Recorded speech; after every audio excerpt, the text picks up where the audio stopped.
oras na magboto is between 7 a.m. kung kailan open na siya for regular voters, between 7 to 8 a.m.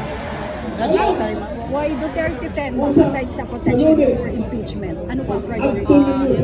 Never ko sinabi, ma'am, no, na the campaign for the senator sa Duterte 10 is for the impeachment. Because as I said earlier, the impeachment is a different matter altogether, na natanggap ko na kung ano yung pwedeng kahanglan niya. Pwede akong magbigyan ng guilty verdict, pwede akong magbigyan ng acquittal, and okay na ako doon because para sa akin napakalaki na bagay na mahalal ay 13.6 million votes as vice president. Nabigay ko na explanation, ma'am, kanina, narinig ninyo. Una-una, kailangan Diretso Duterte plus 2, Camille Villar and Amy Marcos. Kasi para alam na nila, isang grupo sila, hindi na sila mag-away-away lang ng dahil sa politika.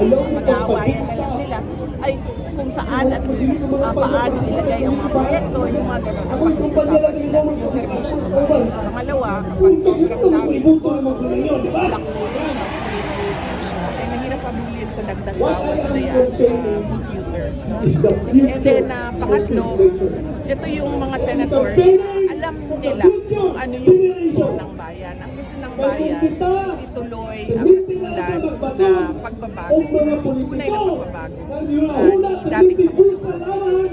VP, nasaan si Pulo ngayon? Magboboto ba siya ngayong ano? Yes. So, I expect to see him tomorrow kasi Mother's Day.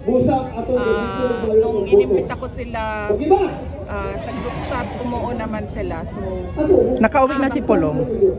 hindi ko lang alam kung nakauwi na siya sa Davao City or nasaan siya, pero nung nagbigay ako ng invitation for Mother's Day para sa mama ko, umuo siya.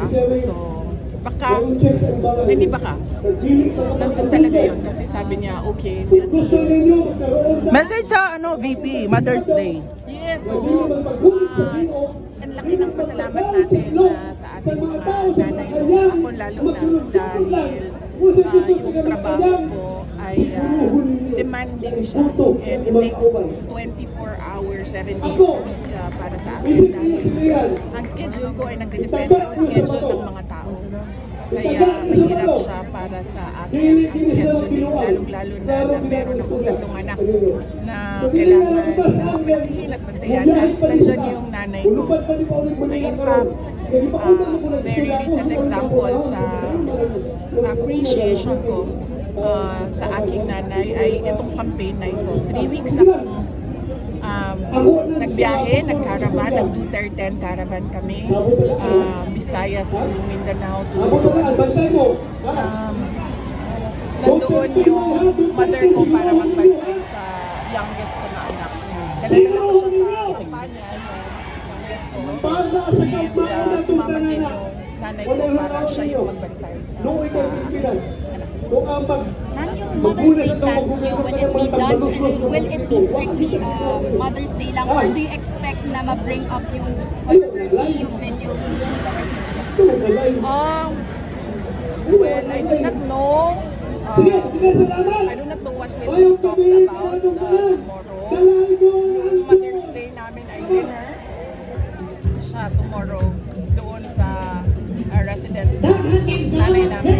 And I don't know what we'll be discussing.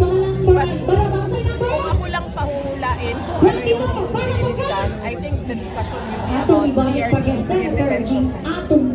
Okay, Charm Radio. Siya ba di ay? Any representative? Yes, yes po.